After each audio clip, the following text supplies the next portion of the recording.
Amici di Fuori Gioco, quando a parlare non è solo il campo, buonasera da Francesco Casicci, diretta numero 10, note di Champions, quindi di campioni, ma noi parliamo sempre nella nostra prima mezz'ora dei campioni del calcio giovanile, ovvero i tantissimi piccoli e giovani che appunto ogni giorno praticano attività sportiva. Il nostro focus è sempre incentrato appunto su di loro. Poi dalle 20:30 quest'oggi parleremo ovviamente di Serie D, eccellenza e promozione, in particolar modo le due categorie, appunto quella interregionale, la massima categoria dilettantistica che in pieno mercato davvero sta facendo tribolare con tantissimi spostamenti di squadre da direttori sportivi a allenatori, a giocatori. Comunque non ci rubiamo più in chiacchiere, anche perché parleremo sicuramente di tornei e anche di crescita di tantissime squadre, partendo appunto dal tecnico un po' a tutto campo, no? Dell'Invictus. Sarebbe limitativo dire di una categoria, degli under 17, perché lui allena anche per esempio i 2011, ma l'abbiamo visto un po' in tutte le categorie. Silvestro Reitano, buonasera mister. Buonasera, ciao Francesco, buonasera a tutti. Sì, io alleno un po'. Credo di aver detto tutto correttamente più o meno. Sì, ho 2011, poi ho anche la categoria 2012, ho il 2007 che ormai ho da 5 anni, e poi che quest'anno faremo l'ultimo anno insieme con il 2007, e poi ho anche la categoria 2015 dei piccoli, ho un bel gruppetto con cui mi diverto veramente tanto. Partiamo in questa primissima battuta proprio per fare i migliori auguri al presidente, all'anima dell'Invictus, Enzo Marchese, sottoposto a un intervento chirurgico. Spero che sia tutto regolare. Sì, Dai delle notizie tu? Sì, è andato tutto bene, mi sono sentito con lui fino a un'oretta fa, ci siamo sentiti già subito post operazione, va molto bene, deve stare questa notte in ospedale, poi se tutto va come deve andare, domani pomeriggio sarà già dimesso.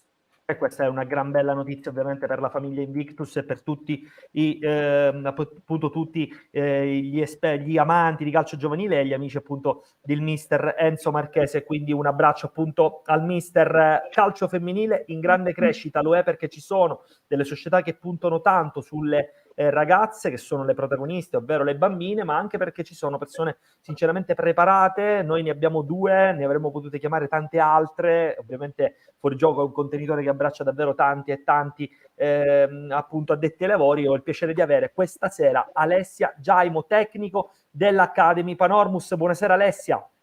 Salve, buonasera a tutti. E allora, 2012 è l'annata, la leva da te allenata, in particolar modo appunto gli esordienti, presidente Vincenzo Sanfratello, la presidentessa Romina, grande famiglia quella della Panormus, due matricole, Panormus e Academy Panormus, e quindi anche per te un senso di responsabilità ulteriore, anche perché è una delle scuole calcio senz'altro più importanti. Assolutamente è un palcoscenico davvero importante. Io torno alla Panormus dopo anni che sono stata via, per me è come tornare in famiglia.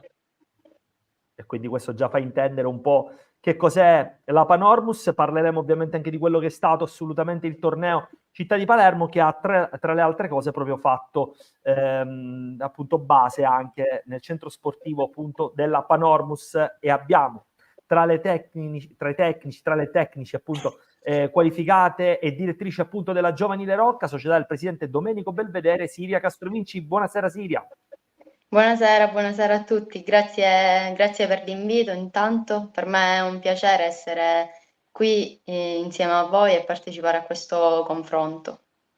Mister, anche con te si può discutere appunto di grande crescita, non soltanto della scuola calcio giovanile Rocca, ma un po' di tutto il movimento. Voi avete una scuola calcio in grande crescita, terzo livello, quindi scuola calcio elite, avete una squadra femminile, quindi costruita per intero appunto da ragazze, ma soprattutto tanti e tanti bambini. Adesso non so quanti siano, però per l'esattezza sicuramente sono tanti, e dei indici di grande salute. Sì, i numeri fortunatamente quest'anno sono cresciuti, contiamo circa 300 tesserati, quindi per un piccolo paese diciamo che stiamo facendo bene. Poi comunque la nostra società è nata da poco, quindi possiamo dire che in breve tempo stiamo ottenendo grandi risultati con il duro lavoro. Esattamente. Sì, per quanto riguarda il movimento femminile è fortemente in crescita, infatti quest'anno è stata formata la prima squadra femminile che vede comunque ragazze del territorio prendere parte a questa squadra. Inoltre questa prima squadra femminile è importante perché comunque le ragazze uscite dal percorso della scuola calcio possono già da subito giocare e confrontarsi, tra virgolette, con le grandi. E di questo siamo contenti, comunque, di questo percorso che cerchiamo di far intraprendere alle nostre ragazze. E la faccio la domanda magari a chi non è interessato fattivamente in prima battuta, ovvero a Silvestro Retano. È un atto dovuto o secondo te è un atto di sensibilizzazione o una grande crescita quella del movimento femminile? Perché sicuramente si sta registrando un incremento non soltanto di appassionate, ma proprio di giovani calciatrici. L'abbiamo visto recentemente anche a Marsala, ovviamente anche a Palermo, tante bambine che si confrontano con blocchi anche abbastanza corposi, talune volte si vedono anche ragazze esprimersi su livelli anche abbastanza importanti. Per esempio, tra le file della Giovanile Rocca abbiamo visto appunto una calciatrice classe Siria Castolinci 2012, un numero 10 Sì. importante, Sì. che giocava nella categoria Pulcini. Abbiamo visto tante bambine che si sono espresse, diciamo, su buoni livelli. Il tuo pensiero, Silvestro Retano?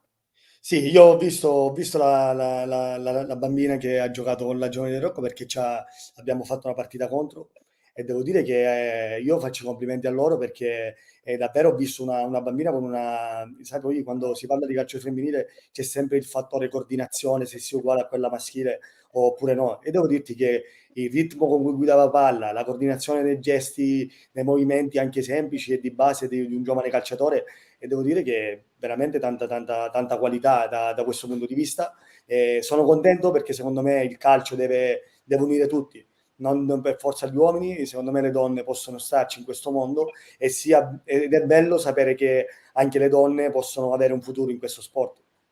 Assolutamente. Alessia Giaimo, tra le altre cose, donne in rampa di lancio anche da un punto di vista tecnico. Irene Travaglia guida i 2011 dell'Academy Panormus e le ha portate in trionfo questi bambini, quindi evidentemente al di là del trionfo ovviamente così anche un po' goliardico, ma soprattutto una vittoria che fa bene anche un po' a tutto il movimento, ragazzi che ovviamente si esprimono su buonissimi livelli, quelli dell'Academy Panormus. Devo dire che i ragazzi hanno veramente dimostrato tutto il loro valore, giocando, anzi disputando un ottimo torneo, sia nella fase a girone che nelle fasi finali. Hanno espresso un buon gioco e a noi, diciamo, è la loro crescita appunto quello che importa. Poi la vittoria è arrivata, quindi sono più contenti. Ecco, che torneo è stato dal tuo punto di vista? Diverse le categorie, dagli 11 ai 16, tantissime le squadre partecipanti. È stato un torneo da un punto di vista anche qualitativo che ha acceso probabilmente anche la spia del divertimento. Allora, secondo me, intanto per i ragazzi, per i bambini, confrontarsi anche con altre squadre della Sicilia e quindi anche magari non soltanto nel palermitano, è sempre una grande esperienza. Perché comunque non accade tutti i giorni che appunto nelle categorie così piccoli, pulcini, esordienti, diciamo, si scontrino. Quindi già vedere anche altri palcoscenici è importante. Ed è sempre, come si dice, un input per loro nuovo. Sono sempre comunque grandi emozioni. I tuoi 2012 invece, Alessia, si sono fermati poi a un passo, no, dalla finale. C'erano 6 squadre che potevano ovviamente contendersi, sono arrivate sino ad una fase finale, poi c'era ovviamente la finalissima, vinta poi di misura dal Palermo sulla Fortitudo Bagheria, però è stata una gran cavalcata anche da parte vostra. No, assolutamente i bambini hanno espresso tutto, veramente tutta la loro grinta e diciamo, il loro gioco in campo. Siamo arrivati al triangolare delle semifinali e hanno giocato bene, diciamo, siamo usciti da questo triangolare a testa alta perché comunque abbiamo incontrato un grande Palermo che ci ha battuto e poi abbiamo fatto un pareggio col Calcio Sicilia, però appunto non hanno, diciamo, demeritato, ecco. Che questo credo sia la cosa fondamentale. Da Palermo a Marsala il collegamento è breve, non tanto da un punto di vista diciamo di chilometri, 1 ora e mezza di distanza, ma soprattutto di emozioni. Siria Castrovinci, la vostra società ha preso parte appunto con la categoria 2013, confronto diciamo sano, omogeneo, ci sono state belle partite, erano 10 squadre presenti proprio a Marsala. Abbiamo visto una bella giovanile Rocca al netto poi del posizionamento finale. Sì, siamo infatti contenti, soprattutto comunque sempre della crescita dei ragazzi, perché comunque è stata un'esperienza nuova, come diceva Alessia, abbiamo avuto modo di confrontarci con delle società, con delle realtà che non sono del nostro territorio e quindi questo può essere uno stimolo in più sempre a far meglio. Poi per quanto riguarda il gioco abbiamo visto come i ragazzini sono stati bravi a, tra virgolette, interpretare quello che noi facciamo in allenamento, che comunque deve essere sempre un momento ludico e di divertimento. E poi sì, per il risultato non possiamo che esserne contenti perché tutto, cioè nel senso non c'è il risultato naturalmente in primo piano, però è una piacevole conseguenza, quindi siamo tornati a casa comunque felici nel vedere i bambini che erano contenti di questa esperienza fatta, tra l'altro alcuni erano anche alla prima esperienza, soprattutto i più piccoli, giocavamo anche con 2 ragazzini, 2 bambini, si può dire che erano di 2 anni sotto età perché erano 2015, quindi si può dire che pure per loro era proprio la primissima uscita senza genitori, perché noi abbiamo fatto torneo mister e bambini senza genitori, in modo proprio per farli crescere ancora di più, responsabilizzarli. Quindi i ragazzi sono stati contenti di aver fatto questa esperienza e anche dal punto di vista del campo sono usciti molto, molto felici. Quindi Ecco, il proprio risultato... questo è un argomento molto giusto, molto corretto da parte tua, toccato poc'anzi, quando parli appunto anche di esperienze, di spedizione, proprio pullman, anche la distanza che lega appunto in questo caso i genitori, in questo caso dai bambini, non dormire possibilmente nella stessa Sì. stanza, anche proprio per responsabilizzarli maggiormente. Silvestro Retano, perdonami. Sotto questo punto di vista l'Invictus chiaramente ha fatto bene, poi in campo ha fatto altrettanto bene, perché comunque ho visto dai primi calci agli esordienti essere un po' competitivi, ma soprattutto mandare dei messaggi propositivi nel rettangolo di gioco.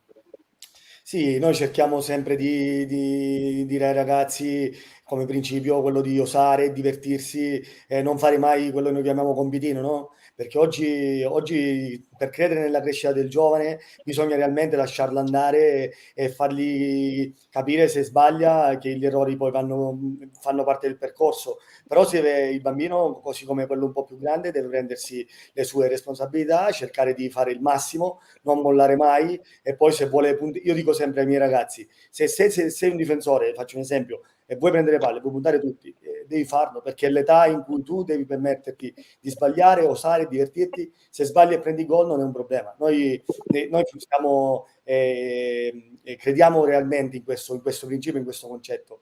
E quindi poi devo dirti che ci è servito perché poi nell'anno 17 abbiamo una squadra più che competitiva nel campionato regionale, perché poi c'è l'età in cui si cresce e si inizia a capire che ci sono dei principi e dei concetti di gioco che poi vanno di pari passo alla crescita del giovane. Ecco, proprio, stiamo vedendo proprio le immagini dal comunale di Via Istria, un rettangolo di gioco a 9 che ha permesso lo svolgimento delle categorie 11 e 12. Anche sotto questo punto di vista spesso diciamo le stesse cose, no? Da un punto di vista proprio di impiantistica sportiva, un campo che comunque ha permesso gioco e confronto, Silvestro. Sì, sai, ne parliamo sempre, no? Quando ci incontriamo delle strutture. La struttura questa che ci ha ospitato è veramente una bellissima struttura che ci è stata molto utile per fare questo torneo.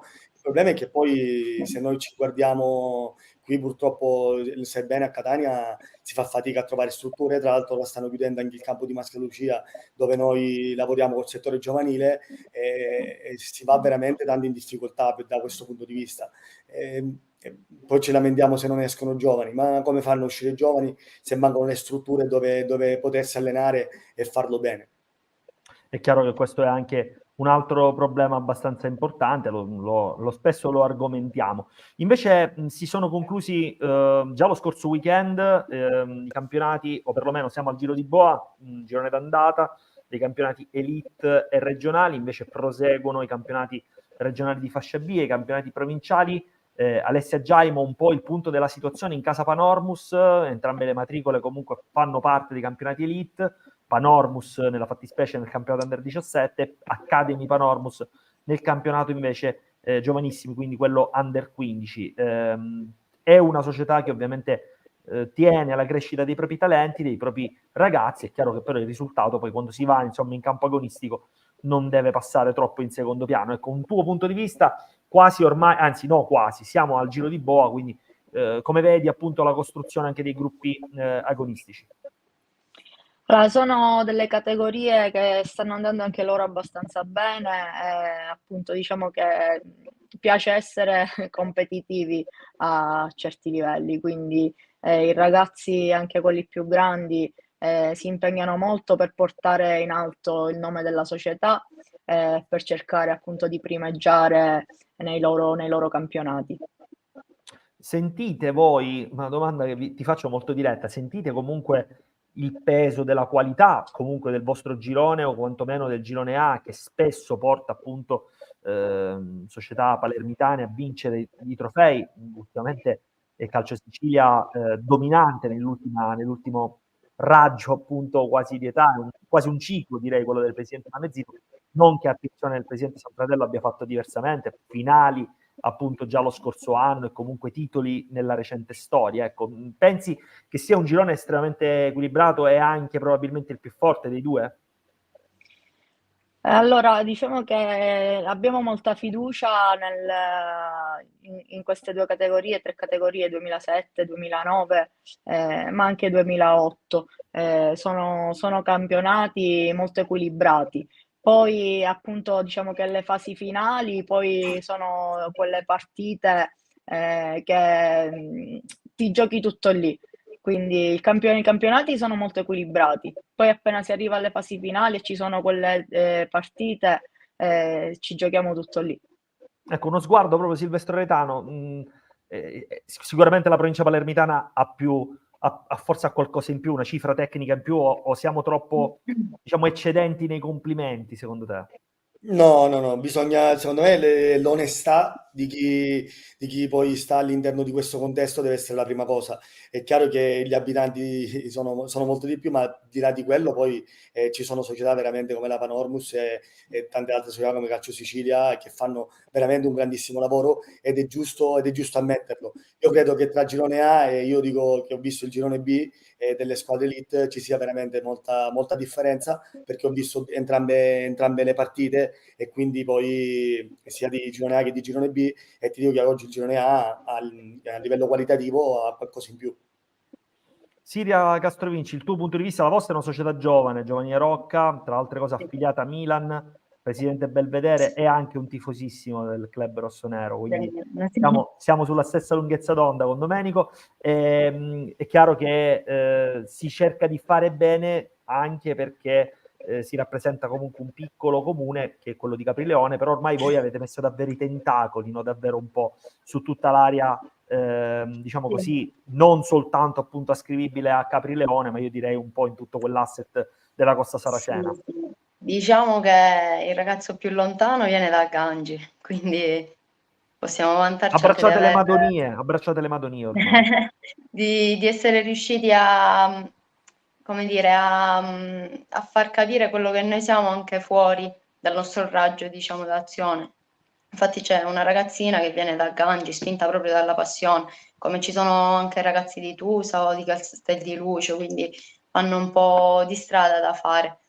E questo comunque ci fa capire che stiamo lavorando bene anche al di fuori del nostro territorio, è vista questa cosa. Per quanto riguarda i campionati regionali, sì, come detto precedentemente, siamo una società giovane. E infatti l'anno scorso abbiamo disputato per la prima volta un campionato regionale, abbiamo disputato l'Under 15 regionali e abbiamo avuto un po' di difficoltà proprio perché comunque il gruppo era ancora in formazione. infatti c'erano molti giocatori, cioè giocavano nell'Under 15 sotto età con un anno in meno rispetto agli altri, però per fortuna, anche per bravura dei tecnici, impegno dei ragazzi, comunque siamo riusciti a mantenere questo campionato. E infatti quest'anno diciamo che la giochiamo più ad armi pari, perché comunque abbiamo già formato il gruppo l'anno scorso e quindi quest'anno siamo in forte. Finora sta andando bene, i ragazzi si impegnano e anche a livello di classifica siamo ben posizionati. Siete sulla scia del Anche con Torregrotta, peraltro. Sì, Siete sì, sulla sì, scia del Torregrotta abbiamo che giocato attualmente giusto 2 settimane fa contro il Torregrotta, è stata una bella vincendo partita. la partita. Sì, esatto, un Sì, 1-0 ricordo. Torregrotta che attualmente è primo in classifica, però voi siete assolutamente sulla stessa sì, scia e quindi potete anche pensare poi nel girone di ritorno sì, ovviamente di di vincere, speriamo. ambire a qualcosa in più, Sì. assolutamente. Come anche negli Under 16 regionali, quest'anno abbiamo deciso di fare questo campionato regionale sperimentale e anche lì devo dire che si stanno iniziando a vedere i primi risultati, anche lì siamo terzi in classifica, quindi finora non possiamo lamentarci, finora sta andando tutto bene, speriamo di proseguire per l'intera stagione con tutte le categorie e con tutte le attività anche di base. Silvestro Retano, invece, voi in questo momento oscillate nella categoria sicuramente del settore giovanile con un po' più di difficoltà, in particolar modo con i 2009, una categoria che risente probabilmente sotto il punto di vista agonistico, invece molto meglio negli under 17. Sì, noi con i 2009 facciamo fatica, però sappiamo che noi abbiamo iniziato questo percorso, abbiamo vinto noi 2 anni fa, credo, con il 2007 il campionato dei Under 15 provinciali, siamo diventati regionali. Sapevamo di avere un buco con i 2009, infatti facciamo giocare buona parte di 2010 e 2011. Il gruppo 2011 è quello che, diciamo, poi in futuro ci aspettiamo sempre qualcosa in più perché è un bel gruppetto, e poi con il 2007 invece è un percorso che sta quasi per finire ed è stato veramente un bellissimo percorso perché è stato un gruppo che ci cresciamo dall'attività di base, quindi da quando che sono piccoli amici, e oggi si ritrovano ancora insieme a fare un campionato di vertice nel campionato regionale di Under 17. E questa poi è la cosa più bella, no? Perché poi quando un gruppo tu te lo vedi crescere e rimane affezionato al percorso, è veramente, veramente bello, perché poi nei giorni d'oggi è brutto dirlo, però i genitori non aiutano mai i loro figli nelle scelte, perché a volte quando sentono l'hit, sentono di qua, sentono di là, preferiscono sempre scegliere altre squadre e non continuare un percorso che hanno cominciato. Io dico sempre, se devo fare una scelta, la devo fare perché è una scelta ponderata e quindi una scelta che mi può portare beneficio nel giovane.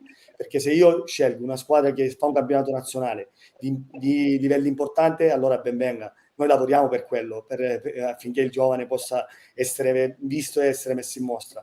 Però che il giovane deve essere, il genitore deve scegliere per il giovane, è una cosa che secondo me da questo punto di vista deve cambiare. Probabilmente si passa, diciamo, da una casacca all'altra, Alessia, c'è un mercato anche nel calcio giovanile, probabilmente quello dell'attività di base, volente o nolente, è chiaro che si assiste, si registra giornalmente ad una situazione del genere, forse perché ovviamente c'è anche un potere d'acquisto personale, ognuno è libero di poter interpretare, ecco, sul futuro, sul proprio futuro, probabilmente sul futuro del proprio figlio in maniera libera e autonoma. Diciamo che nell'attività di base, appunto, soprattutto quando ancora sono bambini, non hanno poteri decisionali, sono i genitori che li spostano da una scuola calcio all'altra, credendo che comunque un posto sia meglio di un altro, ma alla fine sono loro poi il vero problema e non sono i bambini, perché i bambini magari si trovano bene con la squadra, con i compagni, e loro per una questione, diciamo, personale proprio dei genitori e non dei bambini, decidono di portar via un bambino da una squadra e portarlo in un'altra squadra, non capendo che comunque appunto fanno soltanto il male, perché non è bello per i bambini essere sballottati a destra e a sinistra, anzi. No, condivido, è un concetto sicuramente interessante, un po' come la suddivisione nelle fasce meritocratiche, che poi, intanto benvenuto Davide, che spunta, diciamo così, dal nulla, quindi diamo il benvenuto, buonasera, bentornato, no, a Davide Cicero. Ciao Davide. Buonasera Francesco, praticamente per noi juventini ormai da diversi anni martedì e mercoledì sono giornate qualunque, però perdonatemi per questo immenso ritardo, perché l'anticipo di un'ora di fuorigioco causa Champions mi ha depistato oggi, quindi perdonatemi anche se vi ho seguito praticamente dalla macchina, come sempre argomenti molto interessanti, tra l'altro al termine, al rientro da 1 a 3 giorni doppia tra Marsala e Palermo, dove tutti i dirigenti qui presenti hanno preso parte alle proprie squadre. Assolutamente Davide. Stavamo discutendo proprio anche delle suddivisioni meritocratiche, che forse poi possono anche, tra virgolette, un po' andare ad appesantire, no, i concetti. Si parla spesso di fasce A, di fasce B. Ecco, Silvestro Retano, una domanda a rapido giro appunto a tutti voi. Sono argomenti che poi forse la facciamo più complicata di come dovremmo, cioè dovrebbe essere il campo a dover poi parlare, dovrebbe dire anche a dover far divertire un po' i bambini, che credo siano una cosa più importante. Ecco, secondo te sotto questo punto di vista c'è un'illusione, una disillusione anche da parte dei ragazzi, delle famiglie, quando si parla appunto di maggiore qualità, di minore qualità, di prospettive, di aspettative anche da parte di chi ci vede? Ma il problema non è del bambino o del ragazzino, il problema è che le aspettative se le crea il genitore in base a quello che pensa di sapere, e quindi poi si fa fatica perché magari la realtà non è come quella che pensa il genitore, e chi è che è del mestiere magari ne sa di più e il genitore non lo accetta.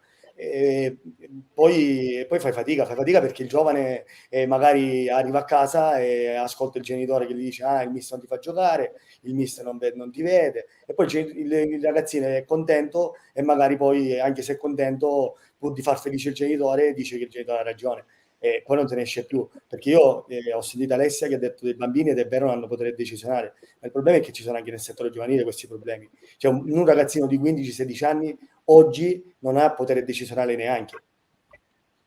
E questa è un'altra tematica abbastanza importante. Alessia Giaimo, non per altro, tanti anni fa c'erano gruppi molto molto più cospigui, molto più ricchi dal punto di vista proprio numerico. Adesso si lavora probabilmente con gruppi molto meno corposi. Un allenatore deve poter avere un gruppo sul quale un gruppo di lavoro, ecco, quindi anche per poter dare maggiori istruzioni, poter fare crescere ogni singolo talento. Motivo per cui secondo te anche una suddivisione meritocratica è ben vista nel settore, quindi magari più squadre per più competizione, per più minuti di gioco, per più anche tornei, per più partecipazioni anche. Allora, intanto per le fasce, chiamiamole meritocratiche, non ci sono fasce meritocratiche, non ci sono fasce di livello. Almeno il pensiero mio, della società, è che i bambini devono stare nel contesto comunque in cui possono stare, nel senso, se un bambino tocca un pallone durante una partita e ne tocca 10, sarà una cosa diversa. Dipende anche dal contesto dove viene inserito. Non parliamo di meritocrazia, ma parliamo del contesto, diciamo, più necessario appunto al bambino in quel momento. Poi è logico che in una rosa, ad esempio, di esordienti, massimo 18 bambini è quello che ci stanno. In una rosa di pulcini massimo 14, perché comunque tutti devono avere pari opportunità di giocare gli stessi minuti, lo stesso tempo. Se già facciamo delle rose più ampie, vai a togliere minutaggio a quei bambini, e quindi in una partita quanto giocano. Quindi diciamo che le rose devono essere adatte al numero della categoria. Poi è normale che in una categoria giovanissimi esordienti puoi arrivare a un massimo di 23-24 ragazzi, perché comunque sono delle categorie più grandi, sono delle categorie dove si vanno anche incontro a infortuni, espulsioni, ammonizioni, possono saltare gare, quindi quei 3-4 ragazzi in più li devi sempre avere nella rosa per poi arrivare a un numero giusto dove il mister può avere un'ampia scelta sulla rosa. Ecco, questo è un altro concetto abbastanza importante. Siria Castrovinci, la formazione dei tecnici allora diventa probabilmente essenziale per poter crescere tutto un parco di bambini che ovviamente possa essere, diciamo così, valorizzato senza discriminazioni, ovviamente, appunto. Sì, sì, è importantissima la formazione dei tecnici perché comunque ci deve essere, secondo me, anche un corretto modo di approcciarsi al bambino. Nel senso, si sa, è risaputo in tutti gli ambiti della vita, comunque che ci sono bambini che magari possono essere un pochettino più avanti perché hanno magari la dote naturale o bambini che sono un pochettino più indietro.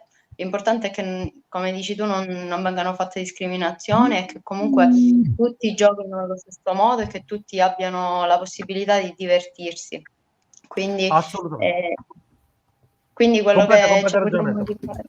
quello che ci auguriamo di fare comunque è cercare sempre che il bambino possa divertirsi e che se piace giocare a calcio nessuno glielo può vietare, lo devono fare tutti allo stesso modo e cercando di dargli più strumenti possibili al fine che possa migliorare. Assolutamente. Andiamo purtroppo di chiusura. Davide, un flash. Sarà un mese di dicembre che tra alberi natalizi, panettoni e pandori comunque permetterà molto di giocare a calcio, soprattutto con tornei appunto timbrati, tornei giovani di Sicilia. Ci sarà il Mongibello Cup, una fase preview, addirittura poi a gennaio inizierà anche un torneo della Befana, quindi diciamo che questo periodo di stasi un po' del calcio giovanile a livello agonistico poi si sarà completato invece da tante partite, da tanti tornei.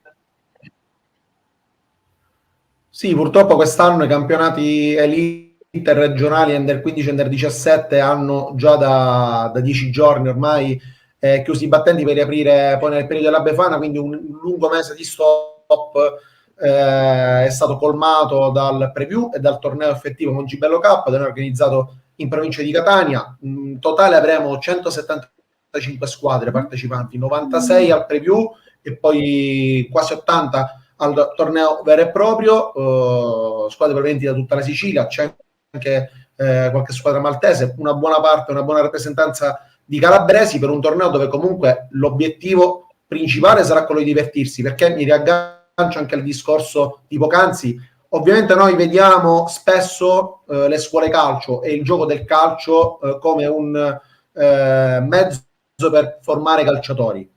In realtà la proporzione di calciatori iscritti a scuole calcio, di bambini iscritti a scuole calcio, che poi diventano calciatori, è veramente molto bassa. L'obiettivo principale è quello di formare ragazzi e poi uomini che sappiano interagire a livello sociale, che sappiano stare all'interno di un gruppo squadra,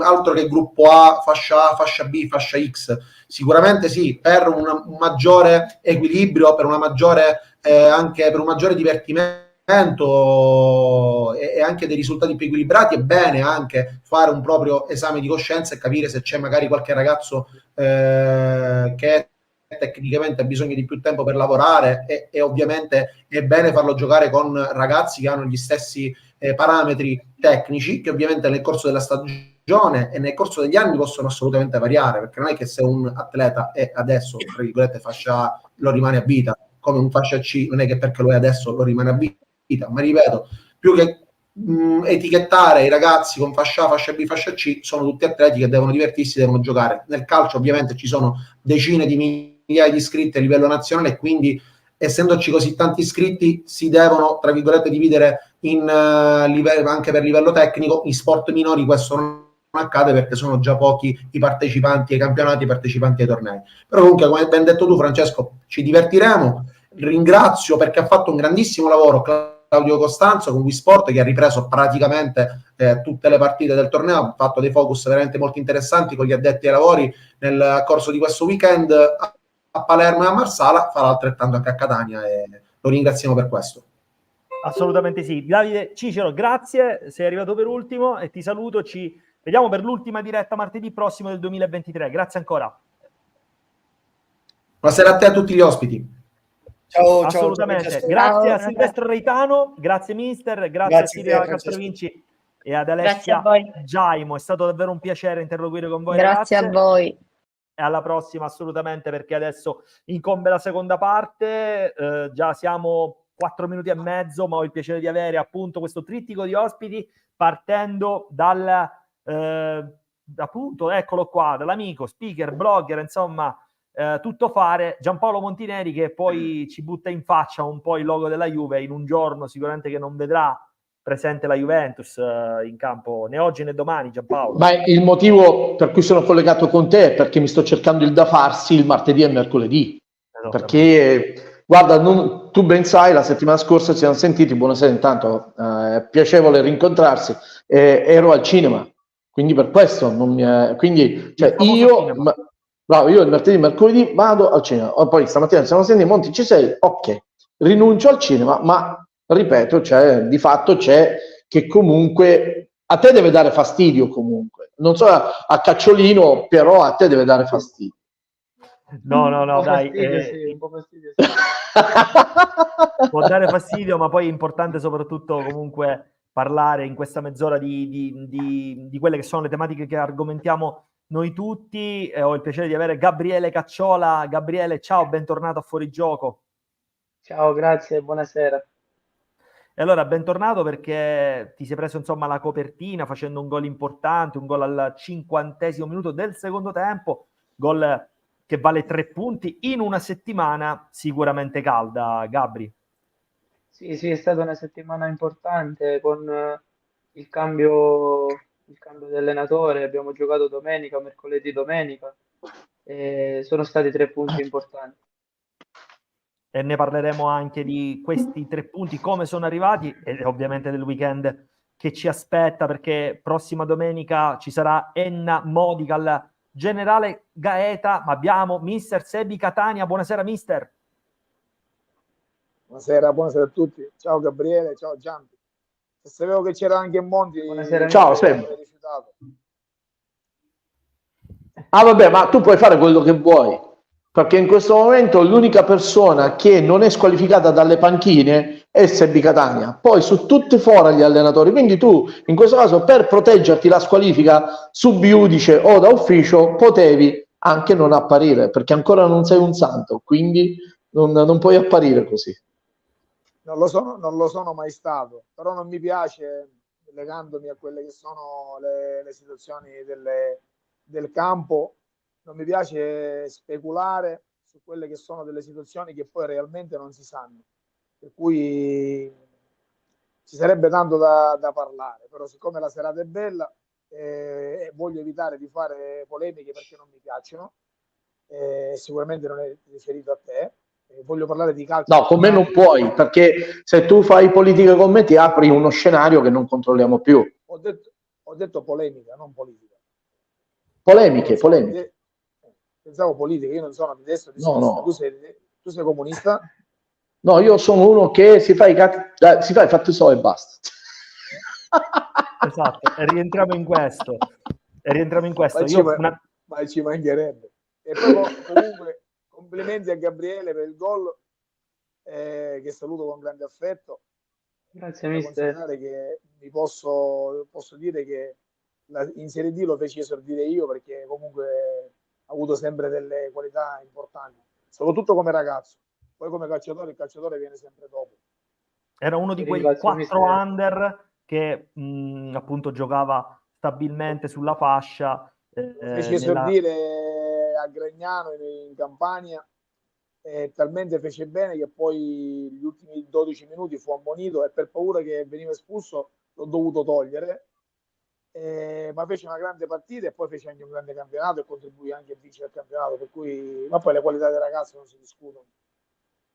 Assolutamente. Gabriele, ricordo tra l'altro dei gol anche molto belli, uno arrende, ancora non si capisce bene perché fu annullato, sarebbe valsa la gioia sicuramente con una settimana d'anticipo. Sebi Catania, cosa sta succedendo a Lentini? Se innanzitutto diciamo così, la tempesta si è completata, ci sono state insomma delle problematiche in campo, non si direbbe, perché 0-0 contro appunto contro il Paternò significa comunque un punto che tra l'altro vi permette di essere comunque ancora lì nelle zone comunque abbastanza ambiziose, perché siete comunque quinti in classifica, in zona playoff. Voi addirittura i playoff li fareste pure, perché avete proprio 9 punti dal Paternò. Guarda, a Lentini in questi primi 4 mesi, diciamo che cosa non è successo, perché è successo di tutto. Purtroppo ci sono delle situazioni che so, inutile che ci nascondiamo dietro al dito, che fare ipocrisia perché siamo dietro uno schermo non mi è mai piaciuto. L'inizio è stato molto molto complicato, difficile, confusionario, e non sta a me giudicare quello che hanno fatto gli altri perché non interessa. Noi abbiamo lavorato sempre in costante confusione. L'unica confusione che poi non c'è stata era quando entravamo nel rettangolo di gioco e allora io lì riuscivo a fare il mio lavoro e i ragazzi riuscivano a fare i calciatori. Quando un giocatore con la testa non è sereno, tu mi insegnate voi che non puoi ottenere risultati. Questi ragazzi invece hanno fatto ad oggi un grande percorso e l'hanno fatto perché innanzitutto hanno dimostrato di essere un grande gruppo all'interno dello spogliatoio, creando loro una famiglia, un gruppo unito e che nelle difficoltà sia ancora più unito ancora di più. Non a caso Gabriele ci ha incontrati con Modica, abbiamo fatto la stessa identica partita di quelle che abbiamo fatto ieri, o quelle che abbiamo fatto con l'Enne, o quelle che abbiamo fatto con Gela, o quelle fuori. La squadra ha avuto un crescendo, ma quando tu hai un crescendo lavorando in queste condizioni, il plauso maggiore va fatto ai calciatori. Poi, negli ultimi 10 giorni, prima di andare a giocare con la Nebros, una grande squadra, il presidente Nardo ha preso in mano le redini della situazione, ha sistemato quello che doveva sistemare come lo fa un presidente e diciamo che è tornato un po' di serenità Il sereno. E speriamo di continuare su quello che è il nostro percorso, anche perché non dimentichiamo che tutto passa e tutto dipende anche dall'entusiasmo dei risultati che sono stati fatti, credetemi, in piena emergenza sempre, e per cui il lavoro fatto va fatto un complimento importante ai calciatori. Assolutamente, va anche applaudito. Monti, parliamo a questo punto di eccellenza girone B. Intanto ti chiedo perché a Lentini dal dopo Leonardi non c'è più pace, o meglio, adesso non vorrei far passare una situazione estremamente negativa perché la Leonzio comunque è quinta. Si era dato credibilità ad un lavoro, comunque quello appunto del presidente Vinci, ma subito dopo appunto la dipartita del progetto tecnico della Sicula ci sono state delle situazioni insomma che non hanno poi dato, ecco, i frutti sperati. Ecco, secondo te è proprio sfortuna, non ci sono dei segni corretti o cos'altro? Allora, intanto non so se ne avete parlato, ma non credo. Oggi è arrivato il reclamo che ha dato atto positivo al reclamo della Leonzio tra Leonzio e Città di Gela, quindi i punti aumentano in classifica per la Leonzio, si riducono per il Gela, semplicemente perché Leonardi è stato una piramide ascensoriale molto veloce ed è stato veramente come un propulsore. Questo non c'è dubbio che è stato completamente diverso il motore propulsore e lo shuttle. Leonardi è stato, se lo devo configurare, lo configuro con lo shuttle, non il primo ma il terzo, che comunque è già molto evoluto e comunque è stata una grande ricerca. Quello che stiamo avendo adesso è, mi dispiace dirlo, ma è una normalità, la normalità dello status progettuale che ci sono nell'ambito del campionato di eccellenza, perché poi oggi noi dobbiamo distinguere i tornei, dobbiamo distinguere le gestioni, dobbiamo distinguere gli spazi e dobbiamo distinguere i dirigenti, cioè dobbiamo separarli per categoria, non possiamo metterli più assieme, sono troppo lontani le linee di demarcazione anche con i campionati e soprattutto con gli aspetti amministrativi, e quindi l'eccellenza, la Leonzio dopo Leonardi si è dovuta calare nella parte del campionato di un copione e di un gruppo di persone che a un certo punto, per motivi personali, per motivi di indottrinamento commerciale, lo spazio dello stadio di Lentini è un po' più grande da altri campi in terra battuta. Questo assolutamente. Cambiamo pagina perché c'è un Gabriele Cacciola da applaudire, perché è un gol pesante, quello appunto della sfida che ha permesso appunto al Modica di battere la Ionica per 2-1. Gabriele, siete punto a punto, 3 squadre al momento che vi giocate la vittoria del campionato, almeno per quello che sembrerebbe essere questo girone d'andata. Si deciderà tanto l'andata quanto il ritorno, quindi verosimilmente il campionato passerà anche dalla doppia sfida dal generale Gaeta e poi evidentemente del Vincenzo Barone di Modica. Come la vedi questo campionato molto molto equilibrato? Ecco, 3 squadre sopra tutti, tra l'altro squadre che, a parte il Paternò, hanno cambiato appunto guida tecnica. Sì, sì, è un campionato molto, molto combattuto e sappiamo che sia Lenna che il Paternò, così come anche Gela, Leonzio, sono squadre organizzate. E adesso sì, come hai detto tu, ci siamo quelle 3 squadre che siamo un po' più staccate rispetto alle altre. E passerà tutto dagli scontri diretti, questo è ovvio. Però anche le altre partite nel girone di ritorno saranno importanti, dove ci saranno squadre che punteranno ai playoff, squadre che vorranno salvarsi, quindi qualsiasi partita in questo campionato sarà dura. Sebi Catania, una fotografia di quello che è un campionato che tu hai anche vinto, quindi logicamente sai anche come si vince, però ci sono squadre destinate secondo me comunque ad un ruolo da protagoniste, quelle 3, ma attenzione anche per esempio alla tua Leonzio, ma anche ad altre squadre, Gela, lo stesso Milazzo che pochissimi minuti fa ha ufficializzato Antonino Isgrò dall'Igea Virtus. Guarda, secondo me le 3, quelle che lotteranno per il campionato, dobbiamo essere anche obiettivi, perché tutto passa attraverso anche i budget delle società, che quelle 3 sicuramente non hanno come gli altri che stanno dietro. Quindi quelle 3 lotteranno per vincere il campionato. Poi le altre che sono dietro dobbiamo essere bravi a non perdere tanto terreno, perché dobbiamo tenere quel passo che non è facile. Poi per quanto riguarda l'acquisto di Isgrò è un giocatore importante, ma va a Milazzo perché comunque è vicino a casa. Allora non è che un acquisto di un giocatore fa cambiare gli obiettivi di una società. Il Milazzo è una squadra giovane, sta facendo un grande campionato perché Antonio è un bravo allenatore, ma secondo me può ambire a quello che può ambire oggi una Leonzio o un Gela alla stessa maniera. Per quanto riguarda la vittoria del campionato, quelle 3 hanno un passo in più, hanno un budget in più, hanno organici importanti, numericamente sono molto più importanti delle altre squadre. Questo poi non significa che a partita secca, come è successo a noi, tu non puoi battere Lenna o non puoi battere il Paternò o non puoi giocare col Modica alla pari. Questo non c'entra, no? Alla lunga le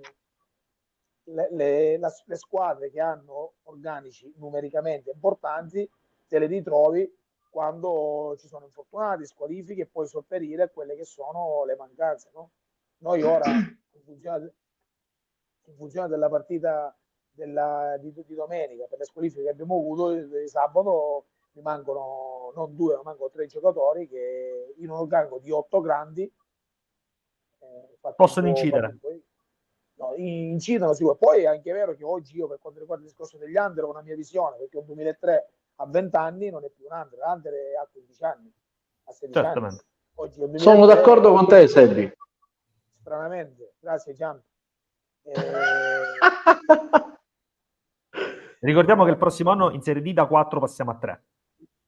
Ma io, guarda, ti dico una cosa, ho una mia visione anche su questo, io li toglierei, ma li toglierei non perché c'ho qualcosa con gli under, perché purtroppo gli under, questa regola l'hanno sfruttata male, ma l'hanno sfruttata male dall'inizio. Non a caso oggi ti trovi un 2002 che non gioca più, un 2001 che non gioca più, un 2000 che non gioca più. È difficile che trovi una squadra, perché secondo me tornare al passato è che chi merita gioca. Un ragazzo che ha 20 anni, 22, 23 anni, ma perché non lo devi mettere in squadra? Cioè, qual è la motivazione? Però scusami Sebi, tu hai detto non li vorrei togliere, però io ho avuto Morgana qualche mese fa in diretta e mi disse che comunque ci doveva essere l'azzeramento di questo sistema, non volevano più far passare i ragazzi. L'approvazione è avvenuta perché è stata votata questa cosa dalla quantità di delegati, quindi presidenti di calcio, che non hanno voluto azzerare gli under, perché se azzeri gli under, perdonami, tu azzeri un sistema di ok Sebi, cioè se dobbiamo essere morbidi, rimaniamo morbidi, però in quel modo tu togli i genitori. Se tu parli di azzerare un sistema, allora io ti dico sì, Giampaolo, sono d'accordo con te, dimmi tu che senso ha fare il campionato juniores? Le partite finiscono 9-0, certo, sono d'accordo. Poi in 8 si ritirano, la maggior parte delle società lo fanno perché non prendono la multa. Dimmi tu qual è il senso? Perché poi sistema calcio, si chiama laboratorio, scasso. Ma laboratorio è, perché il sistema ha bisogno dell'under, guarda, il sistema ha bisogno dell'under, ha bisogno delle squadre del semiprofessionismo che vanno a svincolare ogni anno almeno 10.000 ragazzi, però non si dice questo, che finiscono bassi e soprattutto il sistema stesso, poi l'operatore di mercato, i famosi direttori sportivi, tutto quello che vogliamo, su un ragazzo under, procuratore, quello che vuoi, su un ragazzo under speculano maledettamente, ok? Ma allora è il sistema che va cambiato e non la regola degli under. Perché io metto, ripeto, bravo, ma il sistema non ha voluto cambiare. Allora, togli la regola dell'under, metti un premio per le società che sono più giovani nel campionato, però metti il premio importante, per cui a casa mia, perché ognuno di noi a casa sua comanda, io nella mia società curo il settore giovanile a una certa maniera, me li porto in prima squadra perché so che li faccio crescere, porto avanti quelli bravi, perché a calcio giocano quelli bravi. Se tu fai giocare anche quelli che non sono bravi, che sono scarsi, a calcio non possono giocare, allora non è più settore giovanile, ma è un parcheggio del settore giovanile, giusto? Siccome io mi ricordo purtroppo ai miei tempi come funzionava, perché ancora dovresti partire prima di parlare di calcio, di regole dello spogliatoio, cose che oggi non ci sono più. Ai miei tempi si bussava per entrare con quelli grandi, oggi no, perché si è azzerato tutto, per cui è cambiata la società, padroni, mister, come purtroppo abbiamo più volte detto, è cambiata la società anche. Ho capito, ma è cambiata la società, sono cambiati i giovani ormai sono esuberanti, permalosi. Ai miei tempi io non mi ricordo di aver mai parlato col mio allenatore di una lamentela, mai. Mister, ma diamo voce a un ex under, perché un 98 ormai praticamente è vecchio. Gabriele, tu come la vedi questa dinamica degli under? Quando eri under cosa pensavi e adesso che non sei più under come la vedi?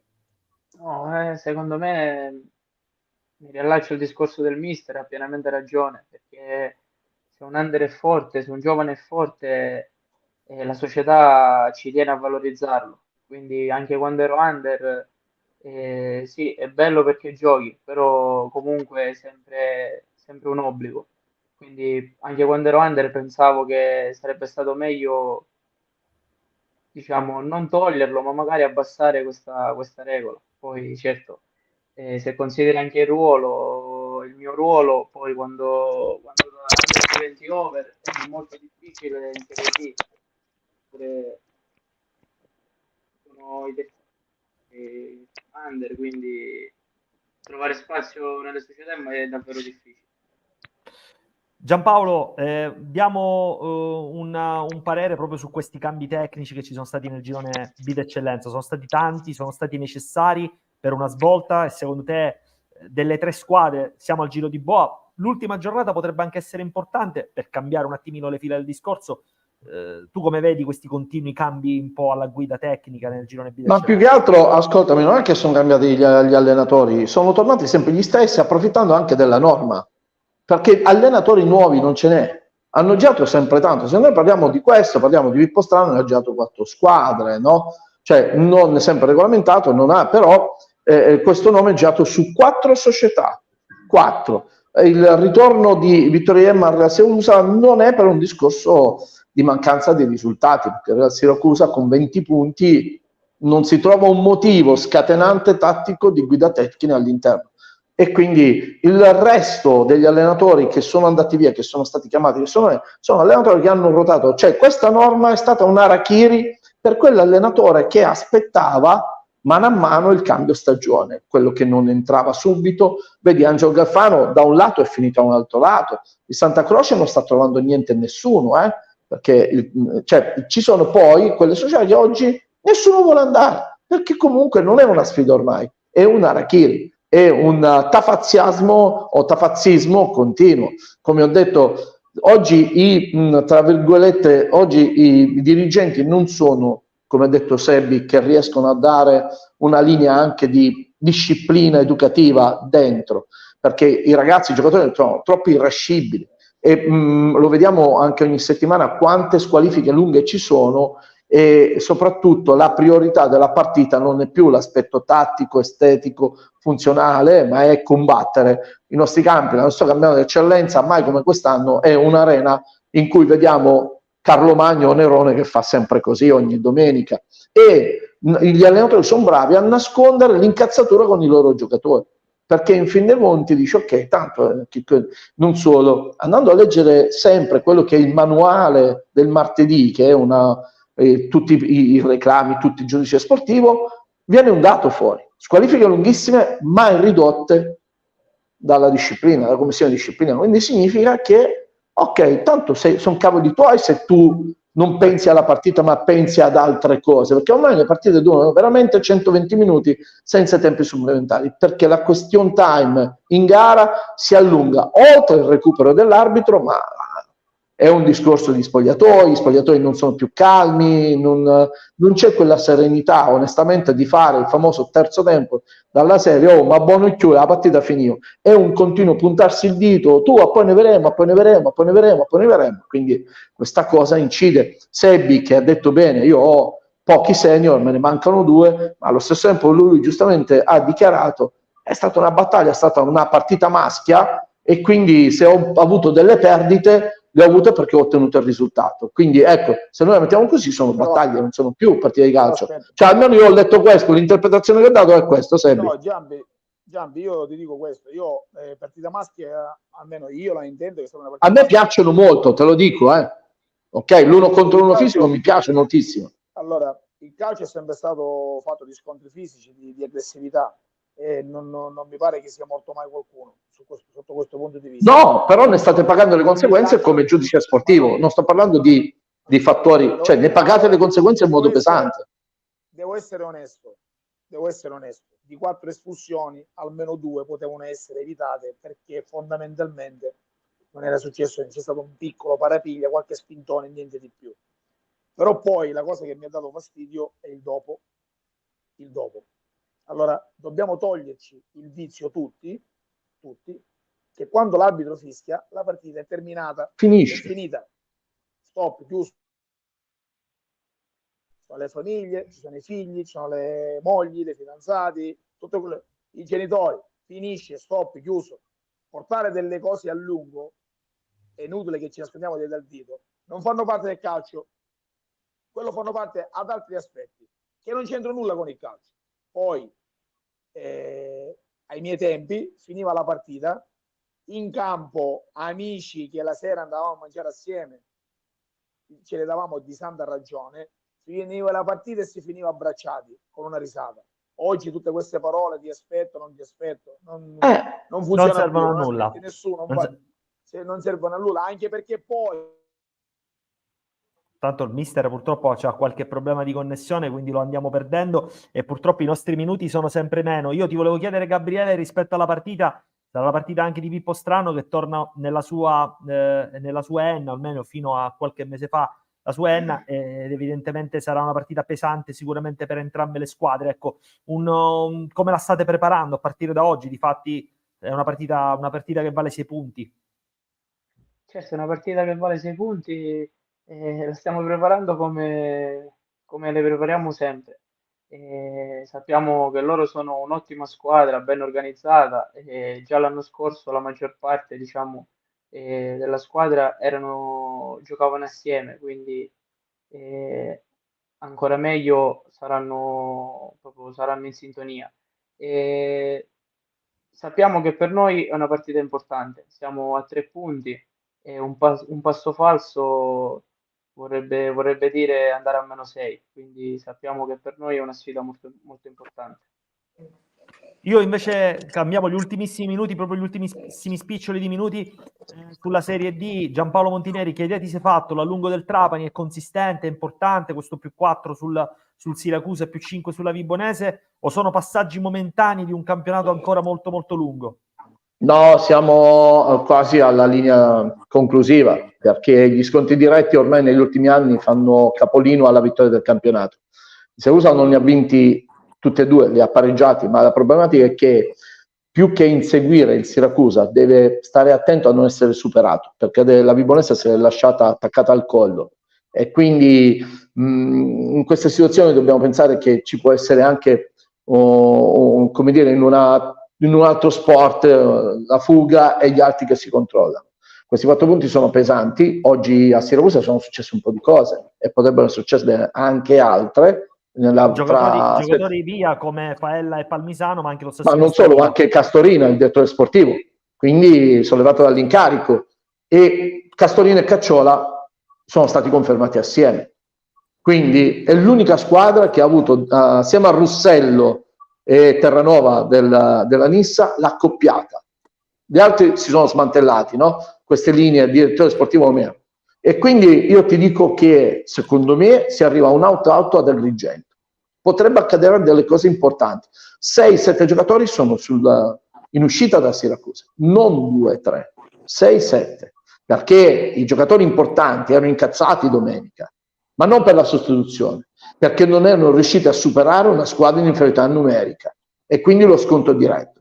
Allegri, perdonami Ciccio, me lo porto sempre ormai tipo l'amuleto, disse, e Serbi Catania magari questa cosa la può leggere anche con grande enfasi tecnica e tattica: quando hai una squadra in inferiorità numerica, l'avversaria, il campo deve diventare un aeroporto, non gli devi far vedere palla. Questo l'ha detto lui. Al termine di Milan-Juventus, vinta 0-1 purtroppo dai bianconeri. Ok, quindi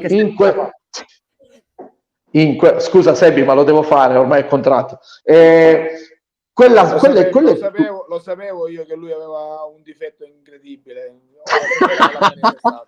Mister, abbiamo solamente qualche minuto, la tua disamina, e poi passo ovviamente a Gabriele su questo trittico. Secondo te se è una mini fuga, se sa di concretezza questo +4 del Trapani? Ma guarda, allora dobbiamo essere anche obiettivi. Il Trapani l'ha manifestato, c'ha tecnicamente una società forte, un organico che è fuori categoria, per cui sai, se domenica il Siracusa non fa il risultato da Agrigento e il Trapani vince e si mette a lunga, diventa più complicato. Io ti devo dire che comunque sarà una lotta al fotofinish fino alla fine, e non devo trascurare la Vibonese, che ha una società importante alle spalle, una società che comunque c'ha esperienza, perché Caffo ha 25 anni di calcio alle spalle, al contrario di Antonini e di Ricci.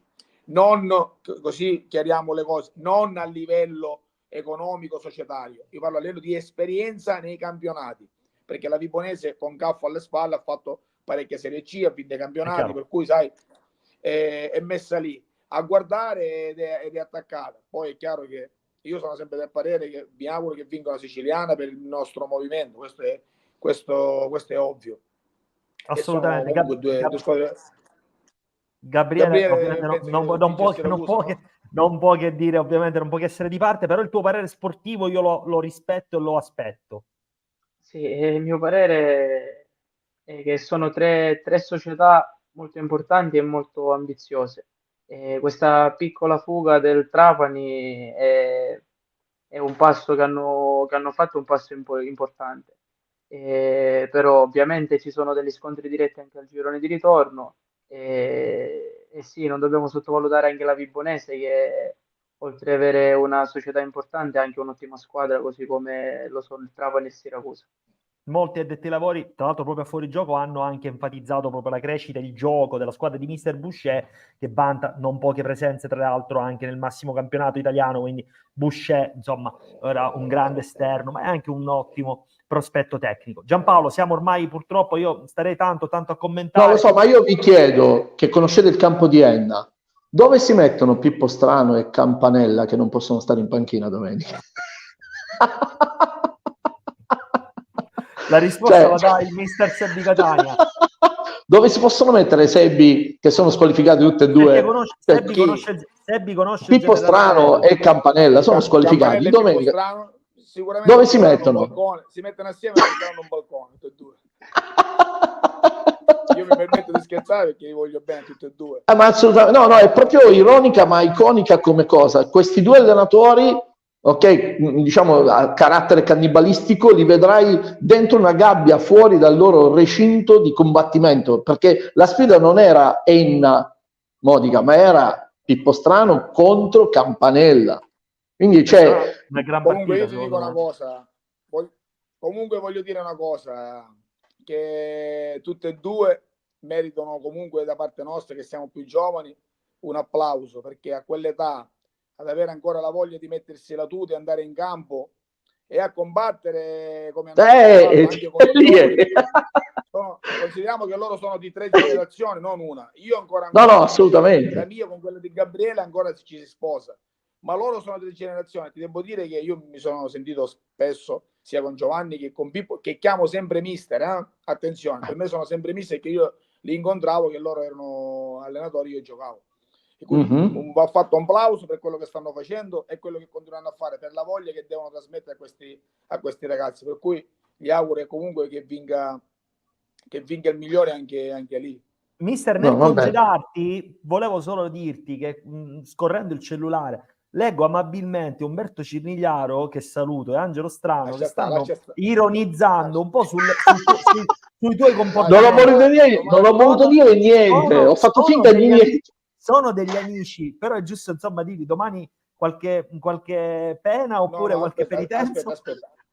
Francesco, ascolta, tu sei un amico mio, il Monti è un amico mio, Cacciola è un calciatore, potrebbe essere un calciatore mio come lo è Cinigliaro. Domani poi ne parliamo nello spogliatoio. Esatto. Perché lo vorrei essere lì, Giampaolo. Sì. Questo ti fa capire che io non mi sono mai sentito un bravo allenatore, mi sono sempre sentito un bravo uomo, e dentro lo spogliatoio lo sono sempre stato, e il rapporto che si è creato con questi conoscevo personalmente, devo dire che si è creato un grandissimo rapporto, e queste sono le dimostrazioni, no? Grazie mister Sebbi Catania, grazie di essere intervenuto, in bocca al lupo alla tua Leonzio. Grazie a tutti, un bacio a tutti, se non ci vediamo, se non ci sentiamo, auguri di un buon Dai, finiscila, no. Giampi, boicotta questa cosa, Ciccio, cancellala. Ciccio, cancellala, cioè ti sto spammando. Forza Juve, niente a te famiglia, niente auguri. Forza Juve, niente. No. Tu in una trasmissione televisiva non puoi dire ufficialmente che sei juventino. Perché sei no, sto combattendo il tuo spam, auguri se non ci vediamo. Un abbraccio a tutti, salutami tuo padre. Grazie. Ciao Semplice. Per le feste natalizie, Gabriele Cacciola, grazie, un in bocca al lupo, sarà una gran partita quella del generale Gaeta, in bocca al lupo a te. Crepi, grazie, una buona serata. Grazie. Ciao Cacciolino. Ciao. E grazie a Giampa, grazie a te, ci vediamo presto e ti seguo insomma nei tuoi pronostici e soprattutto in quello che è davvero un calciomercato molto vivo. Guarda, molto difficile, ci sono 500 giocatori destinati per 3 squadre ed è un caos. Quella di ieri sera del trasferimento del giocatore dall'Igea, e chiudiamo veramente dall'Igea al Milazzo, è stato un gioco al rialzo. Ti do una cifra, si parte da un'offerta media di 30.000 euro per 4 mesi. I playoff o i playout vengono chiusi con un accordo separato. Ciao Ciccio. Sono accordi importanti, quindi Giampaolo, grazie anche per le cifre, spero suffragate da... Tu sai che quando mi espongo... non vuoi fare dire queste cose? Esatto, va bene. Io mi fido di te, che hai avuto questa fonte. Benissimo, grazie Monti, buonasera. Ciao amico mio. Ciao Giampaolo, un grazie ovviamente alla regia, agli amici di WeSport capitanati da Claudio Costanzo, e un caro abbraccio, ci vediamo martedì prossimo per l'ultima puntata del 2023, la numero 11 di questa stagione. Buona serata a tutti.